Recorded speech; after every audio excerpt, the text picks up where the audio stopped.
So what we're going to do now is we're going to do really fast, rapid-fire tastes of what we experienced at AED this week. The program you have is no longer correct because things change so quickly, but you will see most of those people on that list. So follow along on the list. And the first person I want to welcome is Elissa Myers, who is I know she's here, yes you are, from the Academy for Eating Disorders, our host for this week.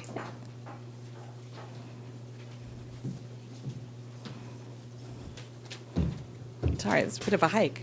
Thank you, ma'am. Thank you all so much for being here. I am deeply honored. I had the opportunity to work with the F.E.A.S.T board last year to begin some strategic planning, and I thought I knew a little bit about the experience of eating disorders, but after spending 3 or 4 days with you, I realized that I am just at the beginning of my journey of understanding what you're going through. I adore Laura Collins. She's like a sister, and we've had many long, thoughtful conversations. We just came off of a very exciting international conference on eating disorders, as Laura has mentioned. You mentioned the big number of the total delegates, which was exciting, but one of AED's priorities this year is globalism, expanding our footprint and reaching out to the rest of the world.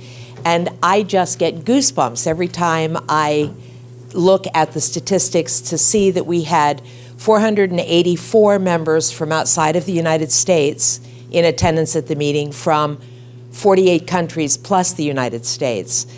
Reaching out into the world, the treatment options in the United States, the number of treatment professionals is inadequate, but the farther you go outside of North America, and some of the major cities, the more desperate the need for professionals. I was in Africa last week, the week before last, and met every fourth person that I met knew somebody with an eating disorder, and yet the number of professionals in treatment there is absurdly inadequate to meet the treatment. I'm on my way to India in first week in May to visit a number of physicians who have written to us to say that it's epidemic. That may be an exaggeration, but not much. But there is very little advice. I love the fact that F.E.A.S.T is our sister international organization. So I depend on Laura when I'm going into an area to help identify members of F.E.A.S.T in other countries. Our second major priority this year is diversity and inclusion. And I'll tell you a little funny, very short story because Laura's saying, hurry up. But we had our first meeting of our diversity and inclusion committee, new committee, yesterday at ISID. And I'm so excited and so proud of the work that they've begun to do and they're going to do. But as I was sitting at the door, a woman who I knew was not on the committee came up and started to come in. And I got up and I said, can I help you? And she said, yes, I saw this on the agenda. May I come? And I thought about it for a minute, and I thought, well, it's a committee meeting and you're not on the committee. But if you're a diversity and inclusion committee, how can I exclude you? So we didn't. She came in, and it turned out that she's going to do great help in social media promotion for us and the use of technology in reaching diverse audiences. So when you get inclusive, magical things start to happen. And our third major priority this year, I met a young woman. Many of you, I won't mention her name, but many of you may almost certainly will recognize who I'm talking about.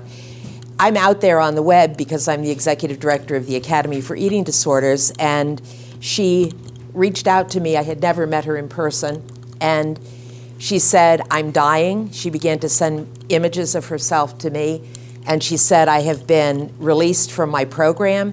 Nobody will take me in, nobody will help me. I just wanted to let you know I'm going to die.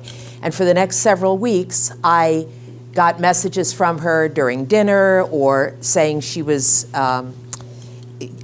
taking pills because she couldn't, and just wanted to say goodbye before she checked out. And I was devastated. This is, you all have this lived experience, I have not. And I didn't know her, but I couldn't believe that something couldn't be done. This was a 38-year-old young woman who was dying from eating disorders, and nobody was helping. And I reached out to all kinds of people, my wonderful friend Walter at San Diego and others. And the good news is she's pregnant, she's married, she's happy, and life is good. But what I learned from her was the catastrophic state of funding for eating disorder treatment. And there was a wonderful, if you haven't heard about it, I'll share it with Laura through the online, but there was a very important class action legal case settled last week called the Witt case. And we had the attorney who was the lead attorney prosecuting or defending the class of plaintiffs come and visit with us yesterday. And he essentially, I'm not a lawyer, but essentially his message was that the United Healthcare was using arbitrary, capricious, unsubstantiatable standards for deciding what they would and what they would not cover. And the judge came forward and made a number of specific challenges to their practices. And based on the judge's rulings in favor of the class action, he is, theoretically, there is legal precedent now to argue on several different fronts against the denial of treatment or the denial of coverage. I'm going to have in the next few days, and I'm going to share with Laura, a list of 7 or 8 of the major arguments that family members can make if they're denied coverage. And I will share, yes. Thank you to Brian Hufford, the attorney, very exciting. But that's a beginning, because that precedent will only last as long as until the next case comes along. So what AED is doing very hard is to work not just within AED, but across the psychological and psychiatric community to develop standards of basic care that we can then get embedded and then work with the insurance companies and the Congress and others to get embedded in the law principles of basic care that should improve the condition for us. So toes and fingers, wish me well. No, work with us. We need you. And one more thing that I will mention on the diversity inclusion, we had just a fascinating research practice think tank yesterday afternoon as the concluding educational program in the conference. And during that research practice think tank, we had lots of diverse people. Laura stood up and made wonderful points. Yes, we stand for research, but yes, we embrace diversity. And I understand, unlike the woman that came to my committee meeting, that one of you was turned away at the door of the Research Practice Committee session because you weren't registered for the conference. I wasn't aware of it. I wish I had been. But I wanted to make this offer that the Research Practice is the last session of our conference every year.